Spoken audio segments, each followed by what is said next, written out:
billahi minasyaitonir rajim. Bismillahirrahmanirrahim. Assalamualaikum warahmatullahi wabarakatuh. Alhamdulillahirabbil alamin. Wassalatu wassalamu ala asyrafil anbiya'i wal mursalin wa ala alihi wa sahbihi ajma'in. Rabbi shrah li sadri wa yassir li amri wahlul 'uqdatam min lisani yafqahu qawli. Rabbi yassir wa la tu'assir, Rabbi tamim bil khair. Amma ba'd. A'udzu billahi minasyaitonir rajim. Bismillahirrahmanirrahim. Qad nara taqalluba wajhika fis sama' falanwalliyannaka qiblatan tardaha fawalli wajhaka syatral masjidil haram wa haitsuma kuntum fawallu wujuhakum syatra wa innal ladzina utul kitaba la ya'lamuna annahu al-haqqu min rabbihim wallahu bighafilin amma ya'malun. Shadaqallahul azim. Yang bermaksud, kami melihat wajahmu Muhammad sallallahu alaihi wasallam sering menghadap ke langit, maka akan kami palingkan engkau ke kiblat yang engkau senangi, maka hadapkanlah wajahmu ke arah Masjidil Haram, dan di mana saja engkau berada, hadapkanlah wajahmu ke arah itu. Dan sesungguhnya orang yang diberi kitab Taurat, Injil tahu bahawa pemindahan kiblat itu adalah kebenaran daripada Tuhan mereka, dan Allah tidak tengok terhadap apa yang mereka kerjakan. Alhamdulillah, pertama dan selamanya mari sama-sama kita panjatkan rasa syukur kita kepada Allah Subhanahu wa taala kerana pada malam ini kita diberi kesempatan oleh Allah Subhanahu wa taala dapat bersama-sama berkumpul pada dewan yang indah ini. Terima kasih juga pada pengusaha majlis dan seterusnya yang dihormati, yang dipertua KPT Keluarga Pelajar Terengganu, Ustaz Zahani, dan seterusnya barisan kepimpinan KPT, ikhwan dan juga akhwat, serta semua hadirin hadirat, sahabat-sahabat yang dirahmati Allah Subhanahu wa taala sekalian. Alhamdulillah, ini pertama kalinya Ana di sini untuk memberi tazkirah di rumah Terengganu lah. Kalau lama itu banyak kali lah.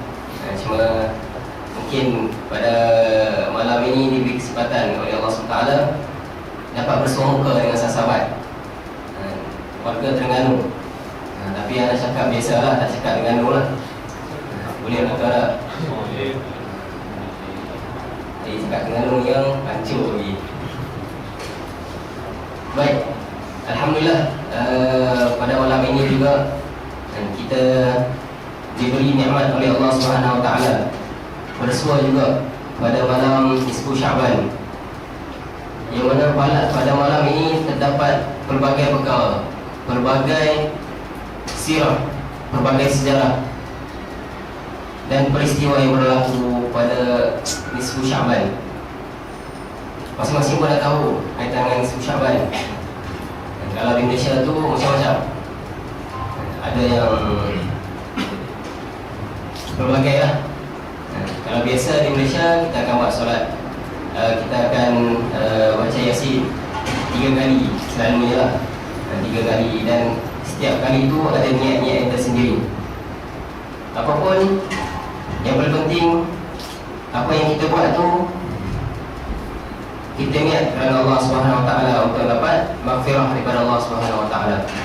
Kerana pada malam Nisfu Syaban, dan Allah Subhanahu wa taala telah memberi banyak perkara pada malam ini, yang mana yang bermaksud apabila datang malam Nisfu Syaban, maka hidupkanlah malam tersebut dan berpuasalah di siang harinya. Kerana ketika itu Allah Subhanahu wa taala turun ke langit dunia pada malam tersebut. Mulai dari tenggelamnya matahari, Allah Taala berfirman, yang bermaksud siapa saja yang meminta ampunan, aku akan mengampuninya. Siapa saja yang meminta rezeki, aku pun akan memberinya. siapa saja yang tertimpa kesulitan, aku akan membebaskannya. Siapa pun yang meminta sesuatu, aku akan mengabulkannya hingga terbit fajar. Jadi alhamdulillah, dan kita diberi nikmat oleh Allah Subhanahu wa taala dengan nikmat yang sangat besar. Kalau malam ini kita bertemu dengan malam nisfu Sya'ban, dan kita juga berada dalam bulan baginda Rasulullah sallallahu alaihi wasallam. Sebab pada bulan ini Rasulullah dah sebut dah kelebihan pada bulan Sya'ban. Yang mana bulan Sya'ban ni Rasulullah sebut keutamaan bulan Sya'ban ni seperti mana keutamaan baginda Rasulullah sallallahu alaihi wasallam daripada nabi-nabi yang lain. Jadi sangat besarlah kelebihan bulan Sya'ban. Dan kalau kita tengok bulan Rajab, bulan Sya'ban dan seterusnya bulan Ramadan, yang mana ini merupakan persediaan kita untuk nak menempuhi satu bulan yang cukup-cukup. Kalau bagi kita ni sangat awal nak puasa sebulan. Jadi inilah suatu persediaan yang kita perlu hadapi, yang mana bulan Rajab, bulan Sya'ban dan seterusnya kita akan menghadapi bulan Ramadan. Jadi kita kena buat persediaan. Persediaan yang macam mana? Pelbagai caranya, pelbagai kaedahnya yang kita perlu usahakan untuk mendapat sampai kepada bulan Ramadan. Dan pada bulan Ramadan tersebut kita dapat laksanakan dengan sebaiknya. Setelah mana kita cuba sedaya upaya untuk menjalani kehidupan, untuk menjalani satu perkara yang akan mungkin lebih susah daripada bulan-bulan yang lain. Tapi apapun, bila mana susah, itulah banyaknya kelebihan pada bulan tersebut. Baik, anda cuba nak ceritakan pada malam ini 3 perkara. Yang pertama berkaitan dengan bertukarnya arah kiblat. Dan yang kedua mukjizat baginda Rasulullah sallallahu alaihi wasallam, iaitu membelah bulan. Dan yang ketiga pada bulan Sya'ban, di sana turunnya Al-Quran, ayat Quran, Innallaha wa malaikatahu yusalluna 'alan nabi ya ayyuhalladzina amanu sallu 'alaihi wa sallimu taslima.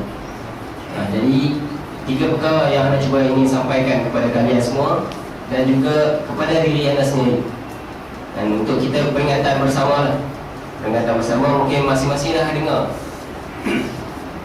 perkara-perkara yang anda ingin sampaikan. Jadi insyaAllah kita cuba kongsi pada malam ini, supaya dengan peringatan ini, dan seperti mana firman Allah, "Wadzakir fa inna dzikra tanfa'ul mu'minin", memberi manfaat kepada orang-orang yang beriman. Siapakah orang beriman pun dah tahu. Jadi mungkin setelah mana kita sekarang ni masih lagi dalam bulan peperiksaan, dan ada yang dah selesai, ada yang belum selesai. Jadi tidak dapat tidak, kita perlu laksanakan tanggungjawab kita sebagai seorang Muslim, sebagai orang yang mentaati Allah Subhanahu wa taala. Dan kita mengakui bahawasanya kita beriman. Tapi apakah yang dimaksudkan dengan keimanan tersebut? Adakah kita telah melaksanakan dengan sebaiknya atau bagaimana? Jadi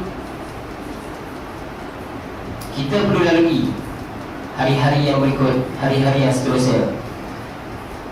Dan yang pertama berkaitan dengan pertukaran kiblat,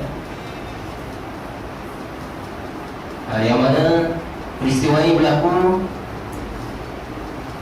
pada zaman Rasulullah sallallahu alaihi wasallam, yang mana Bani Israel, mereka ni terlalu bangga dengan kaum mereka. Sebab nabi-nabi, rasul-rasul yang terdahulu pada Bani Israel. Jadi tiba-tiba datangnya Rasulullah sallallahu alaihi wasallam bukan pada kaum mereka, iaitu pada kaum Quraisy. Jadi dengan dewa ni rasa angkuh, rasa dewa ni hebat. Jadi di sanalah terdapatnya satu perkara yang Rasulullah sendiri sangat susah untuk berhadapan dengan golongan-golongan Bani Israel kerana telah dihina dan sebagainya. Jadi pada malam tersebut Rasulullah SAW telah mendadah tangan dan untuk memohon kepada Allah Subhanahu Wa Taala dan supaya kiblat ni diubah kepada Masjidil Haram. Jadi ini antara salah satu kaedah bila mana kita nak berdoa, sebab dalam peristiwa ini Rasulullah SAW mendadah tangan, darah tangan mengharap doa daripada Allah SWT. Jadi kita pun kalau nak minta sesuatu perkara yang kena bersungguh-sungguh, darah tangan, dan bukan darah tangan biasa lah. Kita nak mohon Allah kepada Allah SWT ni dengan bersungguh-sungguh. Jadi bila mana bersungguh-sungguh ni, insyaAllah Allah akan bagi. Yang itulah satu perkara yang kita perlu cuba contohi baginda Rasulullah SAW. Dan setelah mana berlaku peristiwa tersebut, jadi masih lagi lah terhinanya Bani Israel pada ketika itu. Dan dia orang lagi benci lah, dan sebelum ni dia orang dah benci dah pada Rasulullah, dan tiba-tiba bertukar pula. Lagilah dia orang membenci, dan benda itulah perkara yang dihina oleh Allah SWT pada Bani Israel, pada kaum Israel. Apa yang kita boleh ambil daripada pertukaran ini? Setelah mana kat situ ada dua golongan, dua kelompok, dan ada di sana yang tidak boleh mengikut, tidak boleh menerima pertukaran arah kiblat, dan ada juga golongan yang boleh menerima keadaan tersebut. Jadi di sini kita tengok satu perintah Allah Subhanahu Wa Taala, satu arahan daripada Allah Subhanahu Wa Taala untuk pertukaran. Jadi itulah kita tengok satu ketaatan yang kita perlu patuh. Bila mana satu arahan yang dikeluarkan, kita kena ikut. Dan kalau arahan tersebut tidak bercanggah dengan hukum Allah Subhanahu Wa Taala, janganlah kita cuba berdikaikan. Sebab kalau kata Sayyidina Umar, la Islam illa bil jamaah, la jamaah illa bil qiyadah, la qiyadah illa bil ta'ah. Jadi secara keseluruhannya, dengan ketaatan itu akan membenarkan Islam tersebut. Tapi kita tengoklah taat yang macam mana. Ya ayyuhalladzina amanu athi'u Allah wa athi'ur rasul wa ulil amri minkum, ila akhir ayat. Jadi ketaatan itu sangat penting kepada kita seorang hamba Allah Subhanahu Wa Taala. Kena ikut, kena taat dengan apa yang Allah telah perintahkan kepada kita.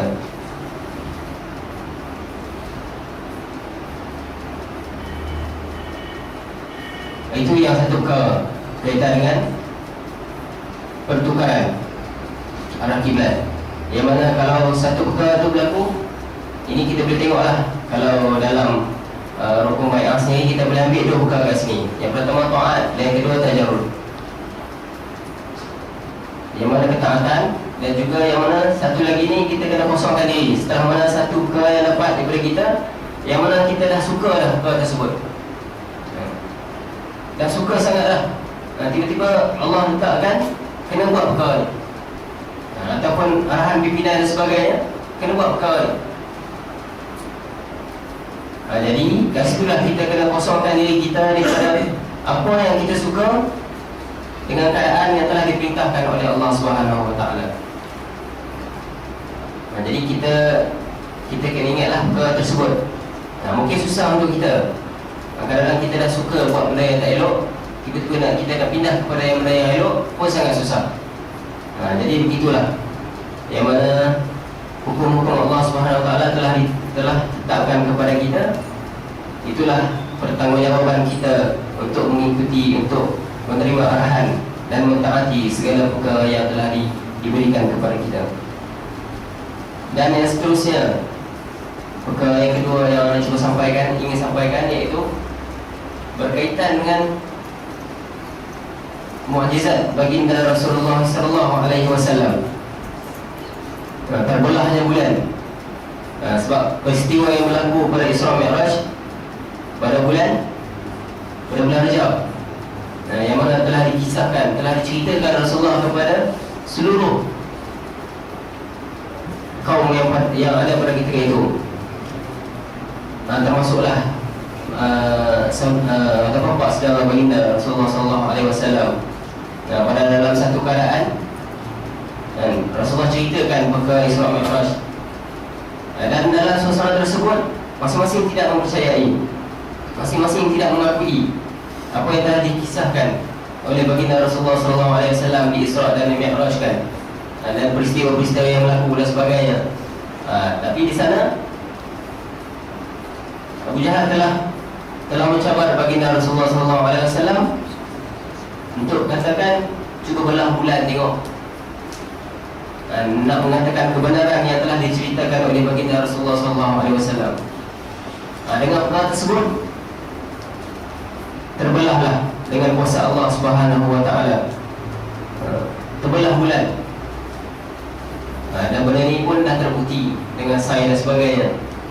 Jadi inilah merupakan mukjizat baginda Rasulullah SAW.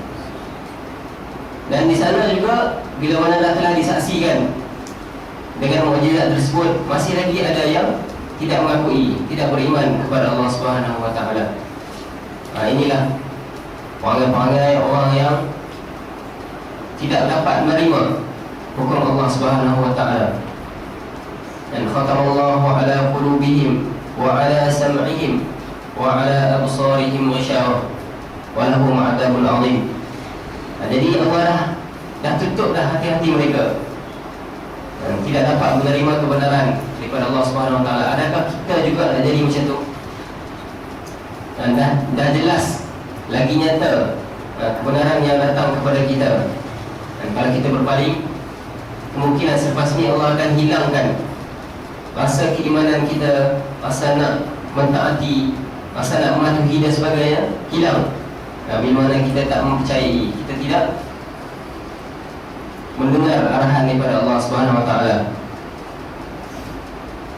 Jadi kita doa-doakanlah pada malam yang penuh dengan keberkatan ini, dan ya Allah telah membuka 300 pintu rahmat, dan untuk kita memohon keampunan daripada Allah Subhanahu wa taala.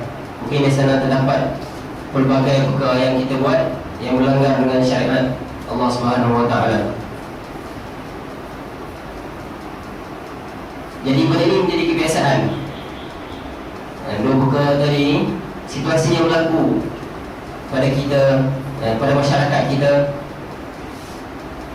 yang mana Allah dah telah tetapkan satu perkara, iaitu tidak lain, tidak bukan adalah agama Islam. Jadi kita tengok sekarang ini banyak idealisme, perkara-perkara yang benda tu senang untuk kita nak ikut, sedangkan agama Allah SWT itu adalah agama yang syumul, yang penuh dengan dengan kebenaran, cahaya dan sebagainya. Jadi benda inilah kita cuba koreksi balik apa yang ada dalam diri kita, menepati tak dengan kehendak Allah Subhanahu wa taala. Itu yang kedua. Dan yang ketiga, yang mana pada bulan ini, dan yang mana bulan Rasulullah sallallahu alaihi wasallam, marilah sama-sama kita banyakkan selawat kepada baginda Rasulullah sallallahu alaihi wasallam. Benda yang cukup senang untuk kita lepaskan. Jadi janganlah kita lepaskan peluang ini, dan mudah-mudahan pada akhirat kelak baginda Rasulullah SAW dapat mensyafaatkan kita, disebabkan kerana kita ingat kepada baginda Rasulullah SAW. Jadi dengan bukanlah semata-mata kita ni berselawat, tapi kita kena tengok siapakah baginda Rasulullah SAW, yang mana Rasulullah ni merupakan utusan daripada Allah SWT. Dan Rasulullah bawa adalah bawa Islam. Jadi kalau kita tak ikut, sama lah juga. Sama juga. Sebab kalau kita nak mencontohi, nak ikut baginda Rasulullah SAW, kena ikut secara keseluruhan. Tak boleh kita ambil separuh, tinggal separuh. Jadi ini tak sepatutnya lah. Jadi macam mana kita nak dapatkan manfaat, nak dapatkan syafaat daripada Rasulullah ni dengan sebenarnya, kemungkinan mungkin kita tak dapat syafaat. Masa berselawat dia banyak. Tapi itulah sebagai kita punya muhasabah kita sepanjang kita berada di muka bumi Mesir ini. Ambillah peluang untuk menuntut ilmu Allah SWT, dan ilmu ni kita boleh dapat manfaat untuk diri kita, dan kita boleh dapat manfaat untuk kita sampaikan kepada orang lain. Jadi barulah dengan selawat tersebut dapat mensyafaatkan diri kita. Sebab bila mana selawat, dan malaikat semua berselawat kepada Nabi, adakah kita pun tidak mahu selawat? Dan Allahumma salli ala Sayyidina Muhammad wa ala ali Sayyidina Muhammad. Jadi insyaAllah, mudah-mudahan dengan kita berselawat, kita dapat Allah mudahkan kita dalam segala urusan. Tak kisahlah apa-apa segala urusan, yang baik untuk kita, yang baik untuk sahabat kita, yang baik untuk masyarakat kita, yang baik untuk ahli keluarga kita dan sebagainya. Jadi dalam 10 Syaban ni lah, kita kena banyak-banyak mengkoreksi diri kita, memohon kepada Allah Subhanahu Wa Taala atas kesalahan yang kita laksanakan selama ni. Sebab bila mana kita mohon keampunan, Allah akan mengampunkan kita, InsyaAllah, mudah-mudahan. Jadi orang dah sejam lah. Dah sejam. Jadi InsyaAllah, dan 3 perkara yang cuba sampaikan tadi ni, mudah-mudahan itu satu perkara lah. 3 perkara yang cuba anda sampaikan daripada kisah yang berlaku pada bulan Syaban. Banyak lagi kisah-kisah para dan sebagainya. Tapi ini mungkinlah merupakan satu benda peringatan untuk kita bersama, sebagai tazkirah pada malam ini. Tak ada banyak, kalau banyak jadi kuliah. Kita pendek je. Kalau tazkirah pendek ini, insyaAllah, mudah-mudahan apa yang sikit tu mudah untuk kita dapat. Nampak? Seronok belaka. Kalau banyak saya kira tak seronok belaka lah. Pakai-pakai dia kata pula pesan ni. Apa masa panjang sangat Ustaz. Jadi mudah-mudahan dengan apa yang telah disampaikan ni dapat kita manfaatkan dengan sebaiknya. Sebab kalau kita manfaatkan dengan sebaiknya, tak ada rugi bagi kita. Sebab dalam surah Al-Asr, Allah dah sebut dah, illal ladhina amanu wa amilus solihat wa tawasaw bil haqq wa tawasaw bis sabr. Illal ladhina amanu, melainkan orang yang beriman. Macam mana orang beriman ni? Orang yang beriman ni, dia bukan boleh beriman semata-mata, dia kena ada ilmu. Bila mana kita ada ilmu, barulah kita benar-benar nak tahu apakah kita ni beriman atau tidak. Tak ada ilmu, macam mana kita nak tahu kita ni ada keimanan atau tidak? Jadi gunalah manfaat kita di Mesir ini untuk dapatkan ilmu yang manfaat. Sebab bila akhirat kelak, dan pada kita ni, bila mana kita ni meninggal, 3 perkara yang masih lagi kekal, amalan yang kekal, yang mana ilmu ni yang bermanfaat kepada kita dan juga kepada orang lain. Jadi kita kena tuntut ilmu lah dengan sebaiknya, dan kita doakan bersama masing-masing diberi kejayaan oleh Allah Subhanahu Wa Taala dalam peperiksaan ni. Dan yang akan datang dan sebagainya. Mudah-mudahan dengan apa yang kita dapat ni, kita boleh guna untuk diri kita, untuk dekatkan kepada Allah SWT, dan juga masing-masing boleh faham apakah Islam yang sebenar. Dan di sana juga orang yang rugi ni, orang yang tidak rugi ni, yang ini dia orang ni beramal soleh dan saling bantu antara satu sama lain. Lebih dah 2 jam pula tau. Tak apa, sikit lagi. Dah masuk 3 jam lagi dah berhenti lah. Jadi orang yang mana beramal soleh, membuat kebaikan. Kebaikan ni sangat-sangat banyak lah. Banyak benda kita boleh buat kebaikan. Sebab dalam arti kata Syaban tu pun adalah salah satu benda tu, iaitu buat kebaikan, birrun, daripada huruf-huruf hijaiyah dalam Syaban tersebut. Kalau Shin termasuk kemuliaan, kemuliaan pada baginda Rasulullah SAW. Jadi takkan kita nak lepaskan peluang ni. Lepas tu Ain tu boleh? Boleh lah kau. Tapi yang sebut Ulu Izzah, iaitu ketinggian agama Allah SWT ni. Lepas tu apa dia? Syaban. Apa tu yang sebut tadi lah, kebaikan.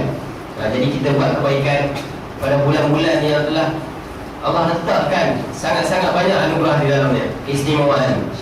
Jadi sangat rugilah kalau kita tak buat perkara tersebut.